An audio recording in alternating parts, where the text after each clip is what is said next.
오늘의 말씀 사사기 11장 12절에서 22절 말씀입니다. 입다가 암몬 자손의 왕에게 사자들을 보내 이르되 네가 나와 무슨 상관이 있기에 내 땅을 치러 내게 왔느냐 하니 암몬 자손의 왕이 입다의 사자들에게 대답하되 이스라엘이 애굽에서 올라올 때 아르논에서부터 야복과 요단까지 내 땅을 점령했기 때문이니 이제 그것을 평화롭게 돌려달라. 입다가 암몬 자손의 왕에게 다시 사자들을 보내 그에게 이르되 입다가 이같이 말하노라.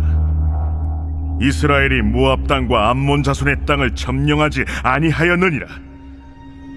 이스라엘이 애굽에서 올라올 때 광야로 행하여 홍해에 이르고 가데스에 이르러서는 이스라엘이 사자들을 에돔 왕에게 보내어 이르기를 청하건대 나를 내 땅 가운데로 지나게 하라 하였으나 에돔 왕이 이를 듣지 아니하였고 또 그와 같이 사람을 모압 왕에게도 보냈으나 그도 허락하지 아니하므로 이스라엘이 가데스에 머물렀더니 그 후에 광야를 지나 에돔 땅과 모압 땅을 돌아서 모압 땅의 해 뜨는 쪽으로 들어가 아르논 저쪽에 진쳤고 아르논은 모압의 경계이므로 모압 지역 안에는 들어가지 아니하였으며 이스라엘이 헤스본 왕 곧 아모리 족속의 왕 시온에게 사자들을 보내어 그에게 이르되 청하건대 우리를 당신의 땅으로 지나 우리의 곳에 이르게 하라 하였으나 시온이 이스라엘을 믿지 아니하여 그의 지역으로 지나지 못하게 할 뿐 아니라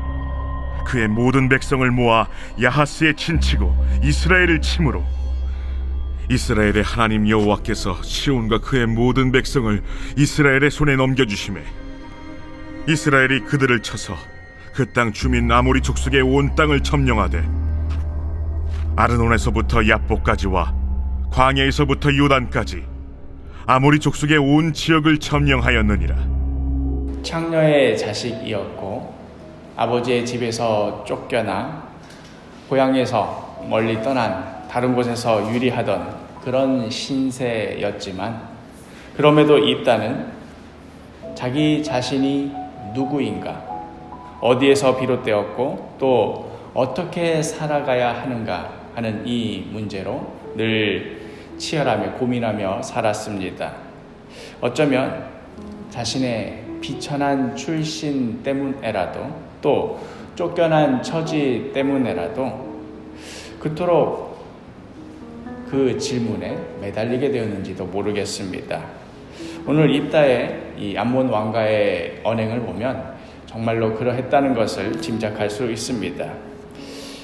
도대체 왜 이스라엘 땅에 침범해 왔느냐는 이 입다의 질문에 암몬 왕이 대답합니다.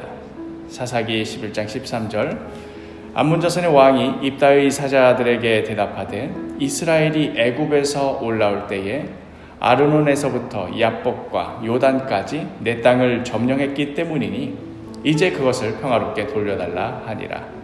원래 소유주가 자기 자신이라는 것이지요.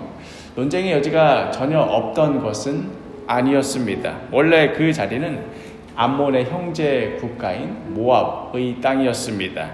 그러다가 이 외부 세력인 아모리 족속에 의해서 그 땅에서 밀려나게 됩니다. 민수기에는 이 전쟁을 다음과 같이 기록하고 있습니다. 민수기 21장 26절에 헤스본은 아모리인의 왕 시온의 도성이라 시온이 그 전 모압 왕을 치고 그의 모든 땅을 아르논까지 그의 손에서 빼앗았더라. 그러니까 지금 암몬 왕의 주장은 절반만 맞습니다. 전에는 모압의 땅이었던 것 맞습니다. 그러나 이스라엘이 그 땅을 빼앗은 것은 아닙니다. 아모리 왕 시본이 빼앗은 것이지요.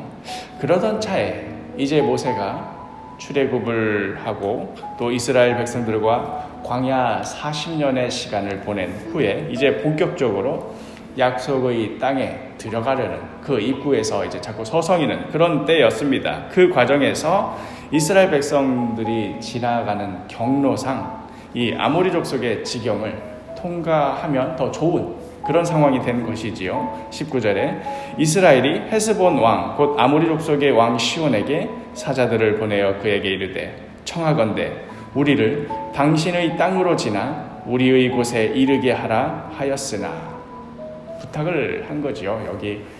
거기가 킹스웨이라고 왕의 대로가 지나가는 그 길목에 있는 곳이었는데 여기만 지나가게 해주면 참 고맙겠다.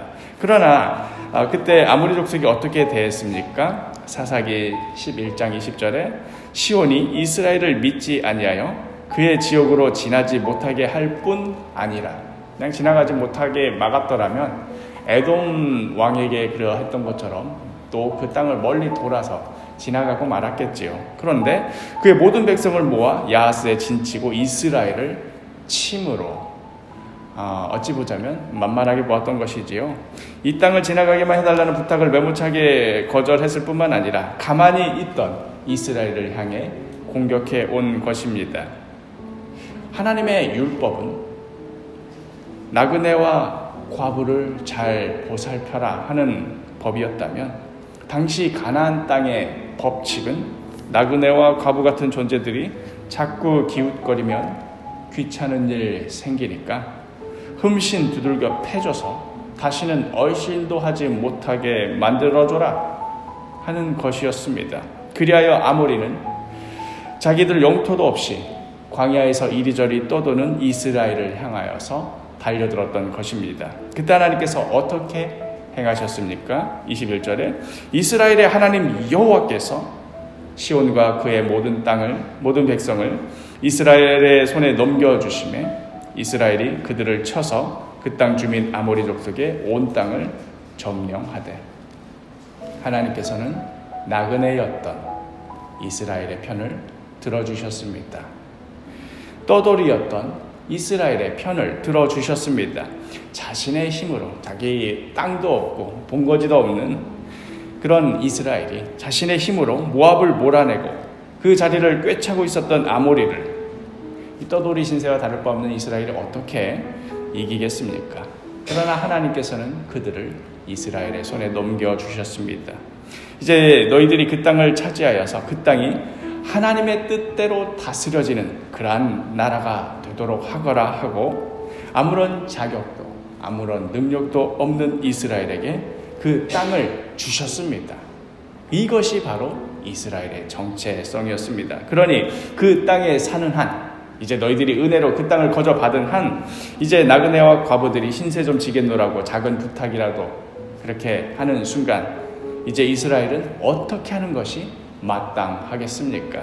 신명기 10장 19절에 너희는 나그네를 사랑하라. 전에 너희도 애굽 땅에서 나그네 되었음이니라.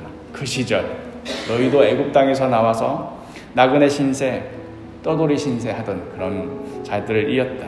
그러니 너희들이 이제 하나님의 은혜로 이 땅을 받아서 누리게 살게 되었으니 이제 그 받은 은혜대로 베풀며 살아라 하는 말씀입니다. 그렇게 받은 은혜대로 베풀면서 사는 자들이, 그러한 사람들이, 그러한 백성들이 바로 이스라엘의 정체성이다 하는 말씀입니다. 암몬 자손이 지금 자기네들이 힘 좀 세졌다고 어서 내놓으라고 윽박지르는 이 땅은 이 암몬 자손의 주장대로 이렇게 힘이 있다고 빼앗고 또 힘이 없으면 빼앗기는 가나안의 법칙대로 돌아가는 그런 땅이 아니라 하나님의 법칙대로 은혜로 거저받아서 그 은혜를 다시 베푸는 하나님의 율법대로 다스림을 받는 땅입니다. 이 땅은 암몬 자손과 역사 논쟁을 하며 우리 이스라엘은 과연 어떠한 정체성의 백성들인가, 어떠한 역사를 통해 오늘에 이르게 되었으며 또한 하나님께서는 지금도 우리가 어떠한 모습으로 살기를 원하시는가 하는 것을 보여주었던 것입니다. 사랑하는 사도교회 식구 여러분, 때로는 우리 앞에 당장 닥친 일로 그 문제를 급히 해결하는 것이 가장 중요한 일처럼 보일 때가 있습니다. 그러나 그 급한 문제에 앞서 우리는 어떠한 정체성을 가지고 살아가는 사람인가? 하나님께서는 어떻게 우리를 여기까지 인도하여 오셨고 또 앞으로도 우리가 어떻게 살아가기를 원하시는가 하는 이 질문, 오히려 이 우리의 정체성에 대한 질문이 중요합니다. 오늘 하루 우리 삶의 현장에서 부딪히는 수많은 문제들 가운데 당장 해결책을 내놓으라고 요구하는 정신없는 상황 가운데 오히려 우리는 어떠한 자세와 태도로 살아가야 하는가? 우리는 어떠한 모습으로 살아가는 것이 마땅한 하나님의 자녀인가? 우리가 하나님의 자녀로서 그 자리에 부름을 받고 서 있는 그 이유와 목적을 늘 묻는 그러한 질문을 가슴에 품고 하나님 앞에서 묵상하며 기도하며 또한 깨달은 대로 순종하며 살아가는 복된 하루가 되기를 간절히 축복합니다.